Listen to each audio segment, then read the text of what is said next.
Hi everyone, let's crack UPSC CSE Hindi में आप सभी का भरपूर। दो बड़े महत्वपूर्ण शब्द गणतंत्र और लोकतंत्र, इसमें कई बार विद्यार्थी कंफ्यूज हो जाते हैं।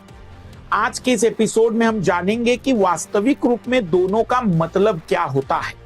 बहुत सरल शब्दों में समझाने की कोशिश करूंगा ताकि एक साधारण व्यक्ति भी अगर अपने संवैधानिक या राजनीतिक ज्ञान को बढ़ाना चाहता है तो उसे आसानी जाए।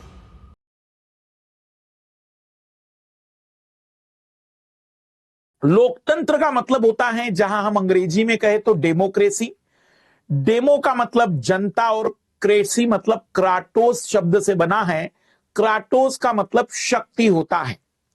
तो लोकतंत्र जनता की शक्ति का प्रतीक माना जाता है। लोकतंत्र में जनता अंतिम रूप से शक्तिशाली मानी जाती। जैसे हमारे देश में भी हम कहेंगे कि सरकार शक्तिशाली है, लेकिन सरकार को शक्ति संविधान ने दी है और संविधान को शक्ति जनता ने दी कि उन्होंने उस संविधान को माना है। आज अगर देश की पूरी जनता संविधान को नकार दे तो सब कुछ खत्म हो जाएगा और अंतिम रूप में जनता शक्तिशाली इकाई के रूप में सामने आएगी। जब जनता का ही शक्ति का सिद्धांत होता है तो वहां पर न्यूनतम पुलिस बल की जरूरत पड़ती है। क्यों? क्योंकि कोई ऊपर से थोपा गया नहीं है, बल्कि आपस में लोग स्वीकार कर रहे हैं कि मुझे ये कानून मानना है, मुझे इस कानून को स्वीकार करना है। मतलब लोग अपने आप को समर्पित करते हैं संविधान में या कानूनों में दी गई बातों के प्रति कि हम आपके इस दायरे के भीतर रहेंगे। साथ ही साथ लोकतंत्र में विरोध प्रदर्शन हो सकते हैं, हड़तालें हो सकती हैं। एक तरीके से संविधान के अंतर्गत या कानून के अंतर्गत विरोध प्रदर्शन करने के कई प्रकार के विकल्प दिए जाते हैं। जहां भी लोकतंत्र होगा वहां पर संविधान होता है। लिखित हो जरूरी नहीं, लेकिन संविधान जरूर होता है। अगर हम लोकतंत्र की बात करें तो लोकतंत्र में बहुमत सबसे बड़ा इंपॉर्टेंट। अगर आप मुझसे कहे सर एक लाइन में बताइए, इतनी बातें नहीं। लोकतंत्र मतलब बहुमत का शासन, जिसकी ओर बहुमत उसी को निर्णय मान लिया जाता है। ये लोकतंत्र है। सरल अर्थों में मेरे हिसाब से लोकतंत्र मतलब बहुमत। लेकिन वही बात यदि हम करें गणतंत्र की, गणतंत्र अंग्रेजी शब्द रिपब्लिक से बना है और रिपब्लिक या पब्लिक का मतलब होता है सार्वजनिक, या एक तरीके से हम कह सकते हैं सार्वजनिक मुद्दा।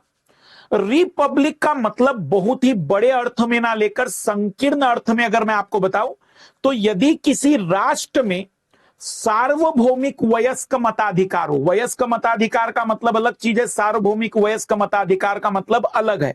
सार्वभौमिक वयस्क मताधिकार जिसमें लिंग के आधार पर भी भेदभाव नहीं होगा, पुरुष महिला दोनों को दिया जाएगा, शिक्षा का कोई क्राइटेरिया नहीं होगा या फिर और कोई आधार नहीं होंगे, बस एक निश्चित आयु पूरी करिए और आप मतदान कर सकते हैं। जैसे भारत में एक 18 वर्ष की आयु तय की गई है। तो सबसे बड़ा कैरेक्टर गणतंत्र में होता है सार्वभौमिक मताधिकार, जबकि लोकतंत्र में हो सकता है कुछ क्राइटेरिया भी मिल सकते हैं। इसके साथ साथ सार्वभौमिक मताधिकार के अलावा गणतंत्र में कोई भी पद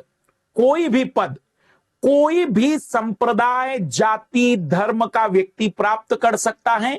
किसी पर्टिकुलर लोगों के लिए पदों में एक प्रकार से फिक्स्ड व्यवस्था नहीं होती। जैसे हमारे देश का राष्ट्रपति, हमारे देश का कोई भी नागरिक जो उस संविधान में निहित क्राइटेरिया को फुलफिल कर सकता है वो प्राप्त कर सकता है। उसके लिए विशेष धर्म, जाति का होना जरूरी नहीं है। लेकिन अगर हम बात करते हैं ब्रिटेन की, तो ब्रिटेन में एक पर्टिकुलर परिवार का व्यक्ति ही राजा या रानी बन सकता है। तो वो गणतंत्र नहीं है। तो गणतंत्र में सभी पद सभी लोगों के लिए खुले होते हैं और सर्वोच्च जो पद होता है गणतंत्र, अगर आप एक लाइन में कहें तो वो चुना हुआ व्यक्ति होगा।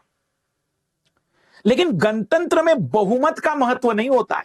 ध्यान से सुनना, गणतंत्र में बहुमत की जगह संवैधानिक मूल्य, बहुमत में मतलब गणतंत्र में अगर हम बात करें बहुमत से ज्यादा जरूरी है कानून क्या कहता है, नैतिकता ये क्या कहती है, क्या जरूरी है उस जगह पर होना। एक उदाहरण बता रहा हूं, उससे सारी बात जल्दी समझ में आएगी। जब भगवान श्री राम वनवास के लिए गए तो उसके बाद उन्हें मनाने के लिए अयोध्या के लगभग सभी लोग थे, माताएं थी और उनके सभी भाईजन, या हम कह सकते हैं कि लगभग सभी लोग उन्हें मनाने गए। यदि लोकतंत्र की बात करें तो लोकतंत्र ये कहता है कि बहुमत जहां जाएगा आपने निर्णय वही लेना है। तो भगवान श्री राम अगर लोकतंत्र में मान के चलिए विश्वास करते तो वह वापिस लौटते। लेकिन लोकतंत्र से ज्यादा बेहतर विचारधारा गणतंत्र की होती है, क्योंकि यह मुद्दा एक सार्वजनिक मुद्दा है, दुनिया के सामने एक मर्यादाओं को परिभाषित करवाना है।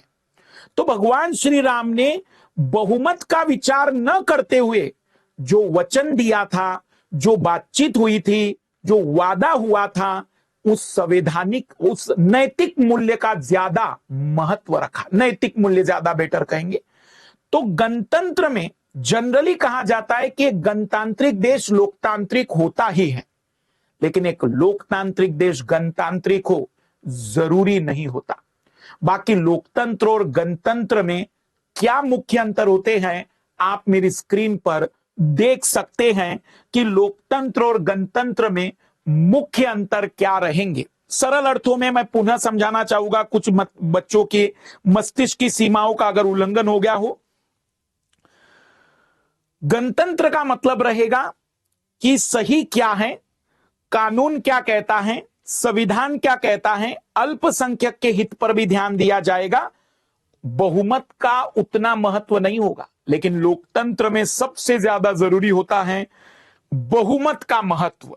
बाकी मैंने कुछ विशेषताएं बताई है कि गणतंत्र में सार्वभौमिक वयस्क मताधिकार, मतलब यूनिवर्सल जो सेपरेज की बातचीत आती है, साथ ही साथ वहां पर सभी पद सभी के लिए होते हैं। लेकिन लोकतंत्र में जनता का जनता के लिए शासन को ही हम लोकतंत्र कहते हैं। बाकी मैंने जो उदाहरण बताया है वो लोकतंत्र और गणतंत्र में आपकी समझ को बेहतर करेगा।